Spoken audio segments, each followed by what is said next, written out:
Hey everybody, this is Alireza from Zapre, and today we're going to be building a two-way draggable gallery.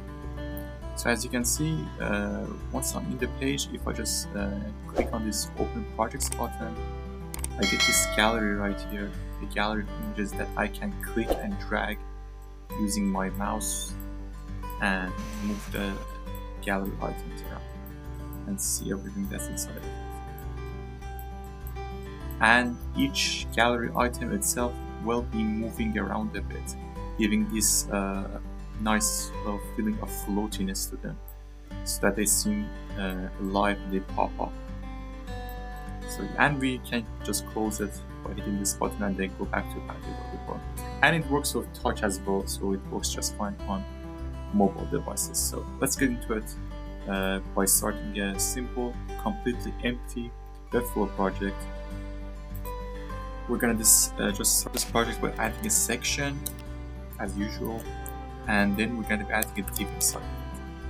Now, for our section, I'm just gonna give it a class of section for my simple project, but you can give it whatever you want. And the main thing that we need to worry about here is for our section is that we want it to be overflow hidden. So we can click it like this, and this is gonna make it so that our objects, when we hit this, they're gonna be inside of this viewport. They're not gonna go outside of it, which means that you won't have any, for example, horizontal or vertical scrolling inside of it. Like as you can see, there is no scroll bar over here or down there because of our overflow hidden, and we can just compact our elements inside of it, and there is no more, again, scrolling for horizontal or vertical. If we leave this for overflow hidden, if we don't, then we're gonna have some horizontal scrolling. And we don't need to do much else for this one. Then we're gonna have an element of the class of sticky. Now sticky is gonna make it so that if we have other elements, for example, beneath this one, let's create another section, not div.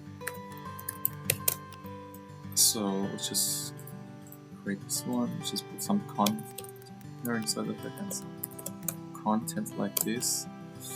That goes background black, for example.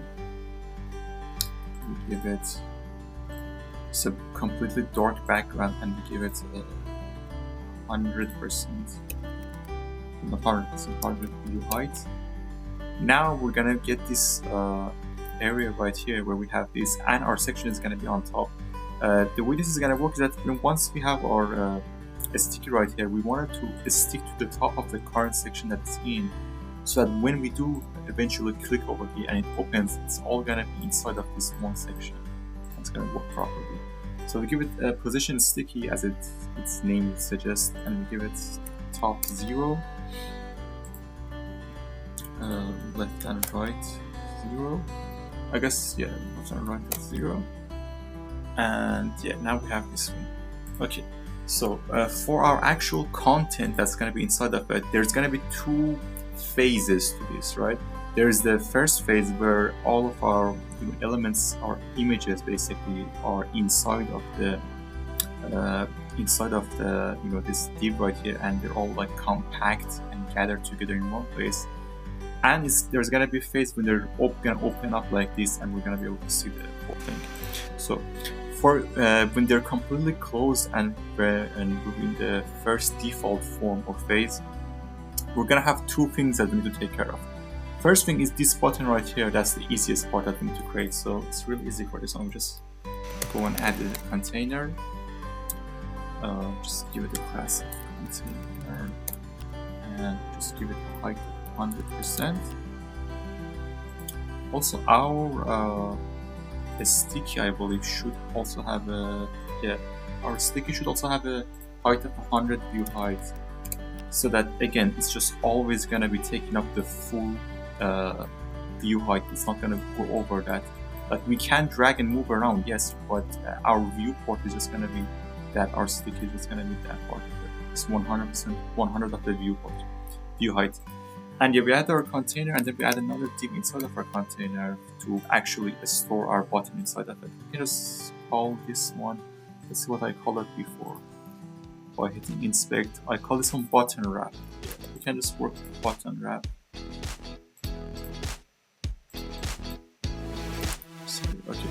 the button wrap sounds right. And we're just going to put our button inside of it. It's not going to have much, just flex, center, then 100%, and then 100%. And now we're going to actually just add our button. We can just upload it with the open projects. Open projects, or open gallery in this case, but because I want it to be as generic as possible. So for example, you can just choose whatever text you want for it, and we can just give it a class of button. So now we have this button, we have this button wrap that's just centering it, it's not doing much else. And we have this container. So as you can see, this button is like, it's on top of the images, you know, it's not behind it. Which means we have to add another div here that's gonna hold all of our images. So for this one, we can just give it a name. Again, let's check what I chose for it. Oh yeah, projects canvas. Because it's gonna be our canvas, it's gonna hold everything else. Canvas, projects canvas, and then we're gonna have another one inside of it, and this one's gonna be projects wrap type. I'm gonna explain more about what each of these do in a moment. Let me just set it up first. Projects wrap curve.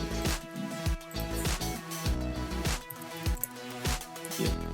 And then we're gonna add the list inside of our projects wrap. So you don't have to use a list here. I just prefer using a list for this part, but you can just use a normal div and then put other divs inside. But here we are. We have a list and we have some list items inside of it. This list is basically going to be all the elements that are here and they're moving around. These are gonna be our list items, and this whole thing is gonna be our list.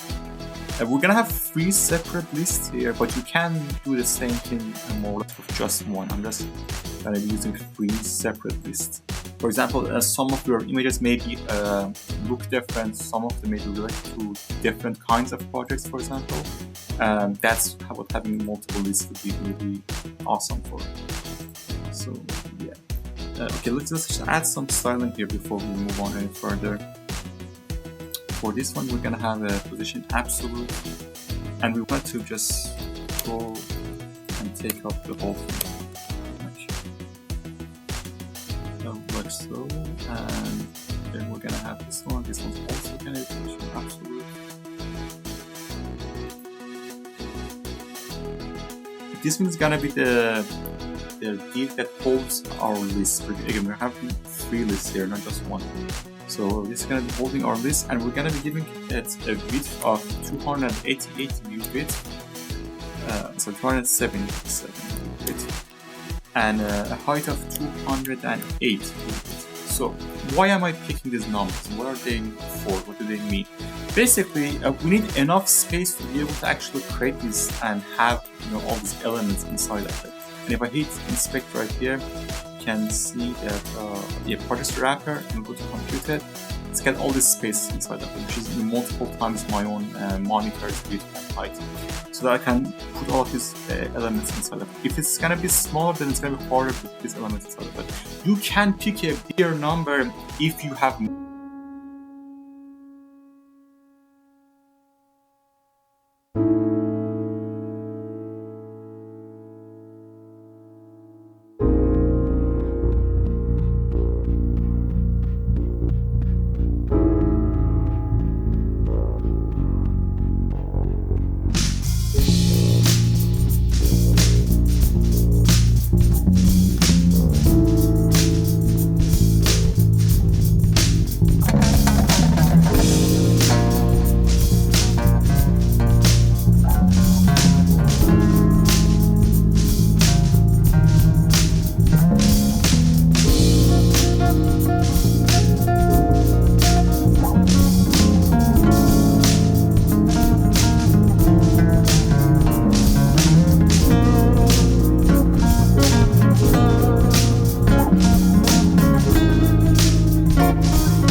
by just giving it as an index of -1. Oh yeah, and also we need to create a button for closing it too, because as you can see, if I click this, there is this close button that shows up that I can just click on and it goes away. So let me just do that to button. What did I use for name? Yeah, this works. You can just use whatever class you want, just make sure you change it after working out custom code section. So I have this one over here and okay. So our button should have a position absolute because we want it to be something that's not conflicting with our list, and we're just gonna give it 30 pixel. So it's always gonna be up here. You just give it a text of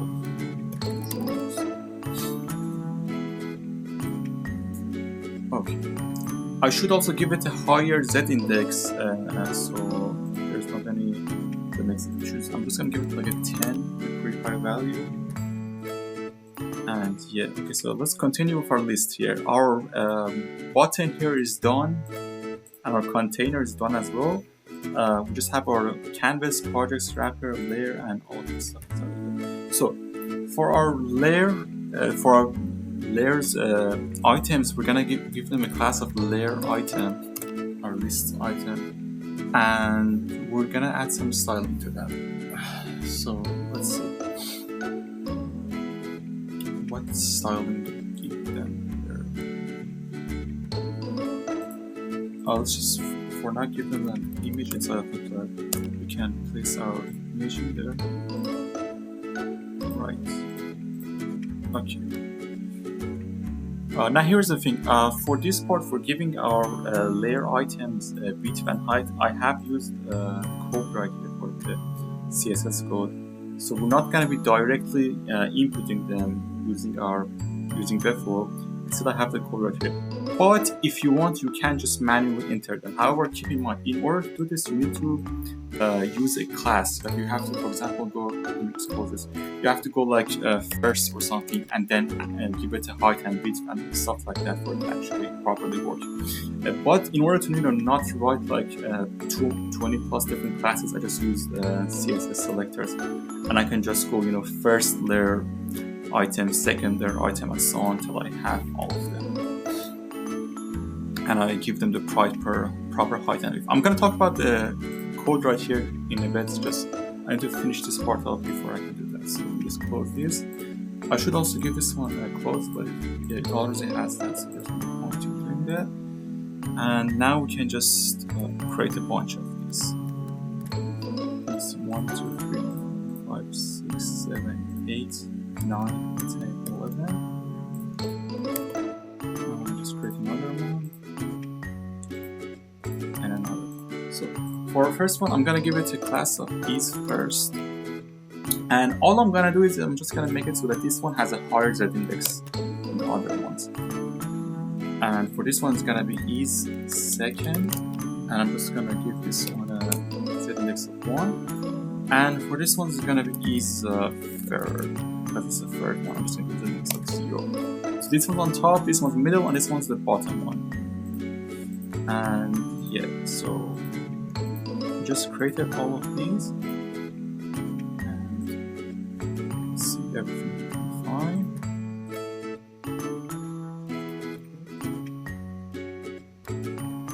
Okay, so things are looking pretty good so far. Let's just publish it so far and see what we've built so far, and then just continue afterwards, so we can see what we're doing, because it's too hard to understand what's going on here. Okay, so we can see that in the finished final project, we're gonna have all these images sorted and placed right here properly, but we don't have them like this. So what's going on? Well, let's just figure them out and see what we're doing, so that we can get it done. First of all, I need to add a background color for this one so that it looks like that. Let me see what color I used here real quick. There, that's the color I used. Sticky background. Just use that color. That's gonna work. Okay. Now let's see what's wrong here. This.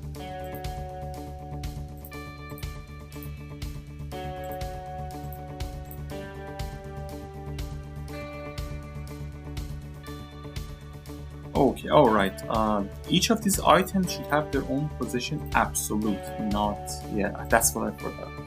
That's what I messed up. Yeah, each one is layer list item should have the position absolute because we're gonna be moving them around positioning using these CSS values of left and top, right? So they need to be position absolute for that to actually work, and they need to have a Z index of 1. There we go. So now it should get a bit better, and you should be able to see some things.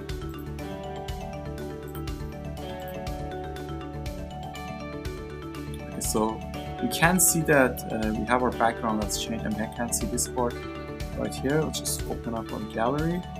So, okay, it's working, but it doesn't quite look exactly the same. There are some things that we still need to work on.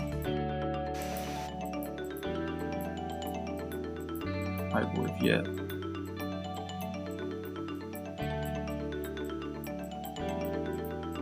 Okay, can I close it? Yes. Okay, I can close it. Hold on, let me check one more thing.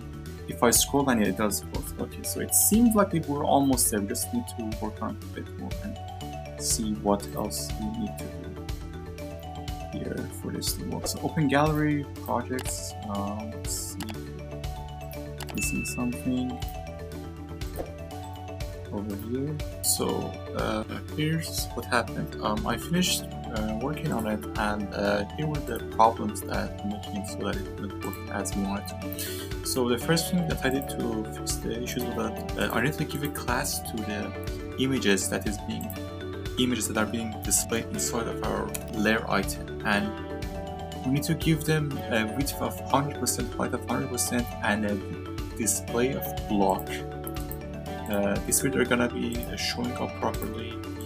The next thing that I did was that I would add a display flex and center to my project canvas. This way all of these images would actually appear before we would actually open the gallery. So right here, when the gallery is closed, I would give it a display of flex and center so that all the images would be aligned here.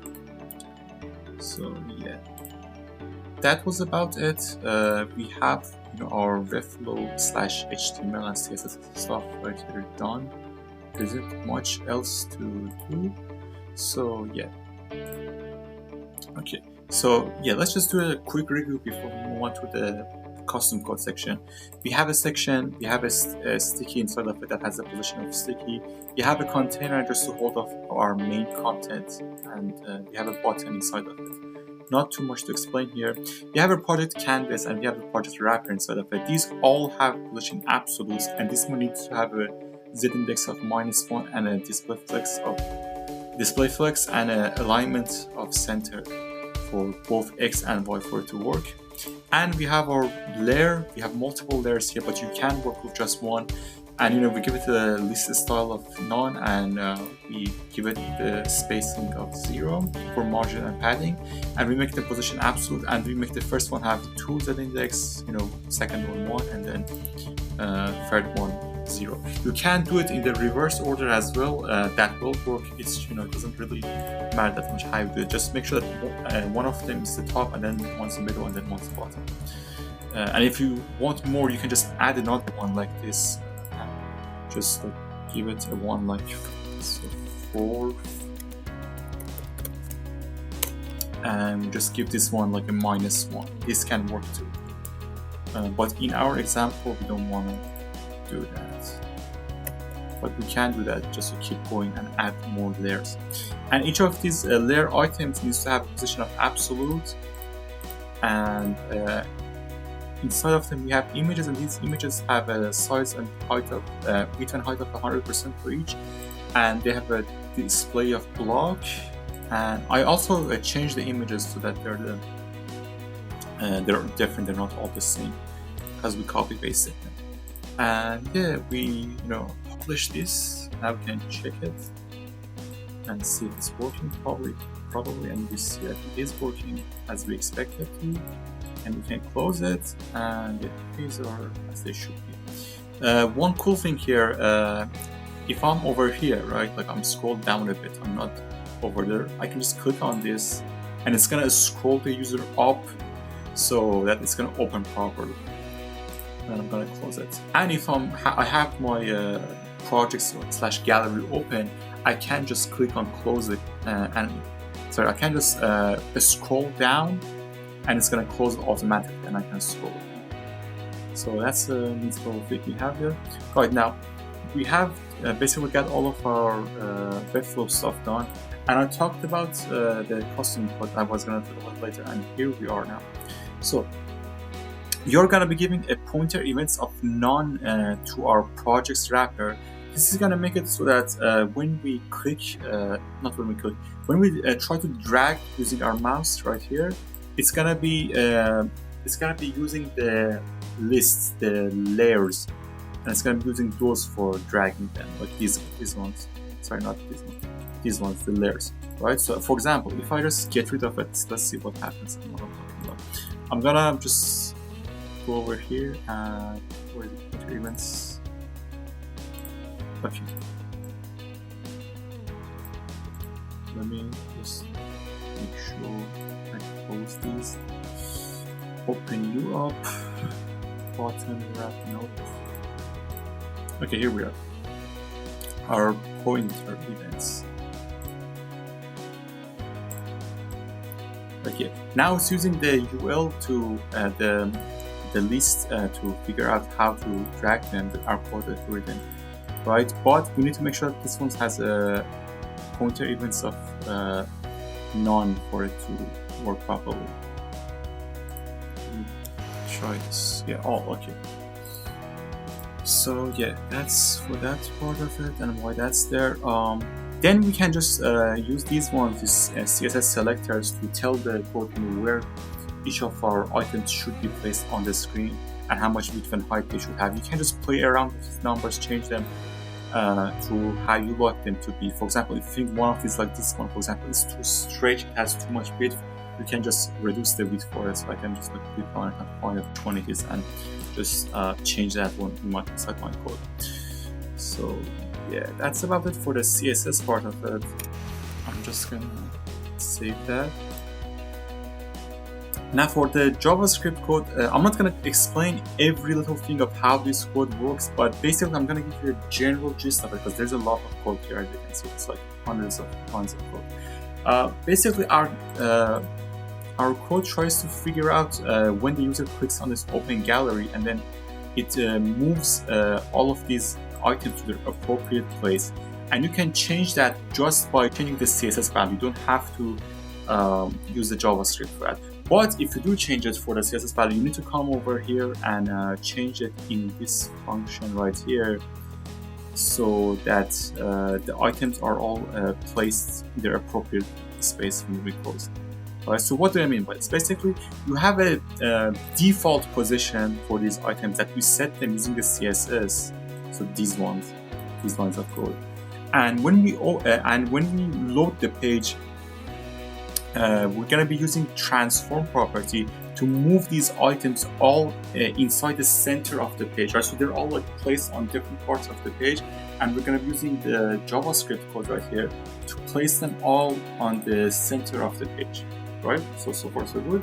When we click on this one, it's no longer gonna be using this JavaScript code to figure out where they go, and they're just gonna be using this CSS code right here to figure out where they should be placed on the screen. Yeah, and we just close it again, and once we close it, what's gonna happen? These JavaScript code tell them, hey guys, look, come back here. You're all gonna be on the center of the screen now. So it has this effect where they're like closing in, opening up, closing in, opening up. And if you wanted to, for example, when you're dragging it, if you want to control how much it moves of each drag that I'm doing here, there is a simple way to do this. You can use these two variables right here. For mobile, I set this to 80, and for for mobile it's 80, for desktop it's 30. So what this means is that the higher this number is, the more the user has to drag for the, to be able to get to the part they want. And the smaller it is, the less they have to drag, right? So if I, for example, make this number like 10, if I just drag it a little bit, it's gonna move a lot, like this much. It's gonna move a lot, even if I just drag it a little bit. So you can play with these numbers, this one right here, and these ones right here, if you wanna change their positions, and of course these ones, and how much the user is able to move on each drag that they do. And yeah, I am going to be linking this in the description, and the actual codes can be found in the project, and of course on my own personal GitHub account as well. So yeah, that's it for this one, and we'll see you in the next video.